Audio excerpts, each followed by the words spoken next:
I'm trying to find the nigga's lawyer. The nigga's lawyer was talking to. Let's see if we can find it. Involving the murder of Takeoff, the rapper. No one has been charged, but today a man connected to the case appeared in court. Stephanie Whitfield joins us live at the criminal courthouse with the very latest. Steph.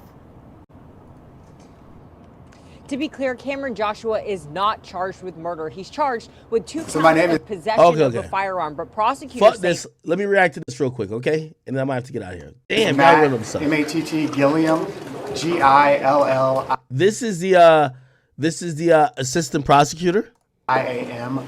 I'm a prosecutor at the Harris County DA's office.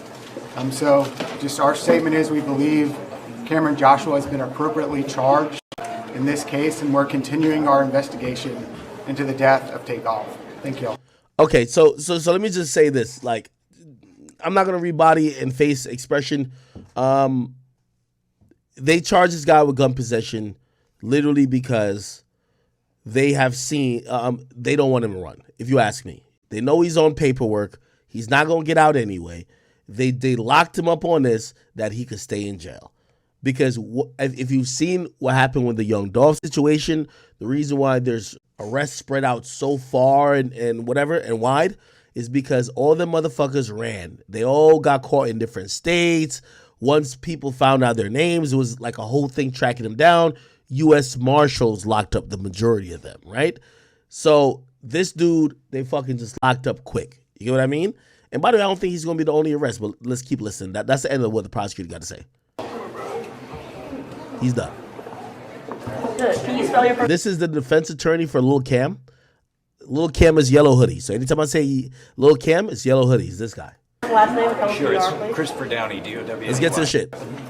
And it has only tangential relationship to this shooting involving Takeoff. He's not being charged with the shooting. I think the DA's office knows the difference between carrying a weapon and a shooting case. And if they thought he was involved in the shooting, they would have charged. Well, here's the thing too. They don't need to.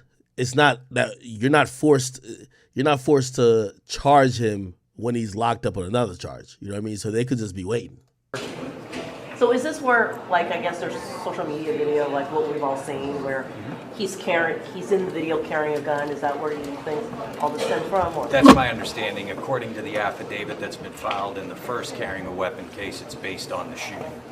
Let me say it's based on the circumstances surrounding the shooting, in that he's alleged to have had a gun there at the scene when the shooting happened. And is that How do they know? Here we go. A witness saw him with the gun rather than him having used it? Right, that's my understanding as well, that it's based on a witness's observation that he had a firearm. And then the witness apparently said they signed 3 racks. Okay. So let me pause before. So the reason why the dude is locked up, clearly somebody from that night that the cops pulled in wrote a statement and signed it to say, I saw the guy in the yellow hoodie with a gun that night. Keep in mind, all the cops know is that this guy shouldn't have a gun. So during all the interrogations they're doing, they found one fucking witness to basically sign off on a paper to say that guy had a gun that night. That's enough for them to go lock him up on that gun charge. And he would normally just get out on like a small bail. But the dude has 2 other charges that he's out on bail for. And what happens is if you keep committing crimes that you're out on while you're out on bail for other charges, they usually deny you. So that's why I think the motive is, let's just lock him up just off of this while we figure out the shooting thing, because we do believe he's involved in the shooting thing. But the first thing we want to do is just get him locked up. When you get somebody locked up, he can't contact witnesses. Keep in mind all these guys, they knew all the bitches. Sorry for my use of word bitches, but they know all the women there. They know all the people there. They're probably using other people around him to say, yo, hit this person. Yo, tell that nigga, make sure he not saying nothing. Make sure he get his bitch, that his bitch not talking to the cops. Make sure, yo, hit the nigga who owned the spot that they could try to delete the footage. So a lot of times when they think somebody's a suspect but definitely involved, they rather have that person in jail. That's the reason why they don't want to let Thug out. That's the reason why they won't let Gunna out. They're saying that if these niggas are free, they're going to try to fix the case. They're going to try to pay people off. They're going to try to do all these things. That's why even in the Tory situation, they want to lock Tory up, because they're like, yo, maybe Tory's out here trying to affect the narrative or try to pay people off or scare people or whatever the case is. When it comes to a situation like this, they don't want nothing tampered with, and that's why I believe they're locked up. Anyway, let me let this guy keep talking because they said there's a witness who said they saw him with the gun, but now he's going to talk about what the witness also said, which is racking the slide. Right, that's my understanding as well, that it's based on a witness's observation that he had a firearm. And then the witness apparently said they saw him re-racking the weapon. That's the rumor I have.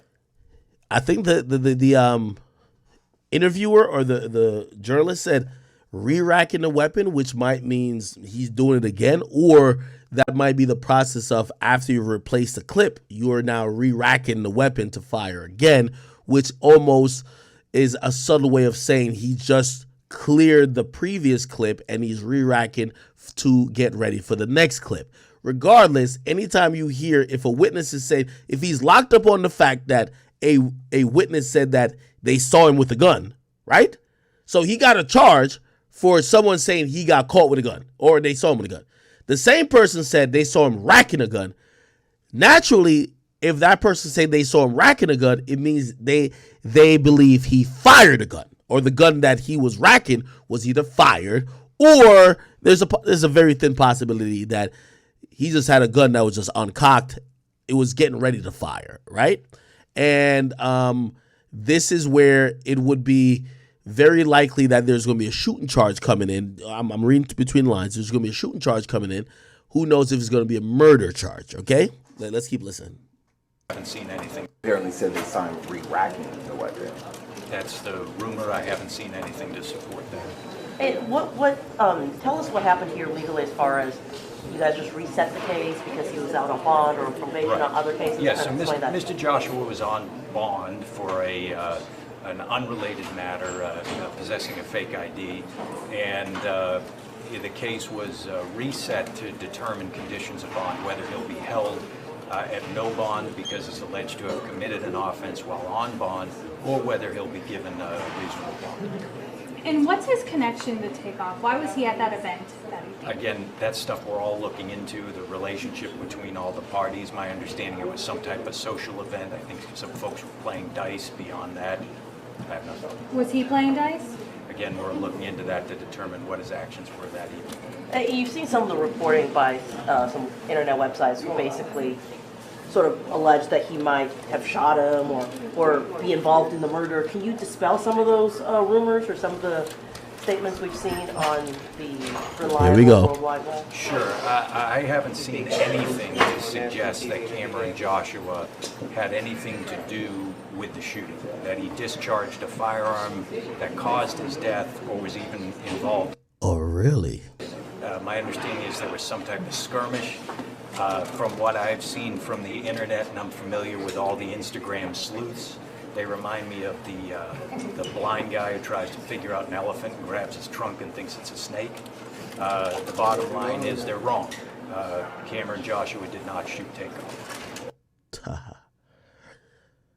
I'd be interested to ask this nigga when the charges come down. Have you talked to him? What's his demeanor? You know, I've talked to him. He wants a bond. He wants to get out. He wants to clear his name. Does Cameron Joshua know who shot Takeoff? Ooh, this is very interesting. Does he? All right. You're saying he ain't shoot him. Does he know who shot him? Here we go. Joshua know who shot Takeoff? We will discuss that with the DA's office if we decide to. What you mean we'll discuss that? Oh, this lawyer don't realize he's dealing with a hip-hop nigga. Well, not hip, well, dude ain't hip-hop. But this is a street nigga you're dealing with. You can't say shit like that. Does he know who shot him? You're supposed to say he has no knowledge of anything other than what he was doing. That's what you just said. Oh, we'll decide whether we're gonna talk to the DA about that later. Nigga, what? Did you just say your client might be down to snitch? Let's hear this one more time. Not shoot Takeoff. Have you talked to him? What's his demeanor? You know, I've talked to him. He wants a bond. He wants to get out. He wants to clear his name. Does Cameron Joshua know who shot Takeoff? We will discuss that with the DA's office. We will discuss that. Let me tell you what this is called. This is called a proffer. They're going to bring that nigga in Hold him in cuffs. All right, bro, listen. And this is only if he's the one that didn't kill Takeoff. Be like, yo, bro, we'll put your charges as this. We'll give you this type of benefit if you tell us or you are willing to testify, which that wouldn't really be a proffer. But if it's going to be an information session, it will be a proffer. Essentially, Lil Cam might turn to Mariah Carey. Okay? Lil Cam might turn to Mariah Carey. He says, we'll discuss that with the DAs. He says, Takeoff? We will discuss that with the DA's office if we decide to.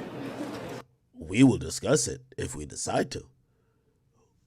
What's the decision process on that? We just want to know. Right now, we're charged with offenses and we're not saying anything. What do you mean if you decide to? Well, everybody has the opportunity to discuss those matters if they choose to.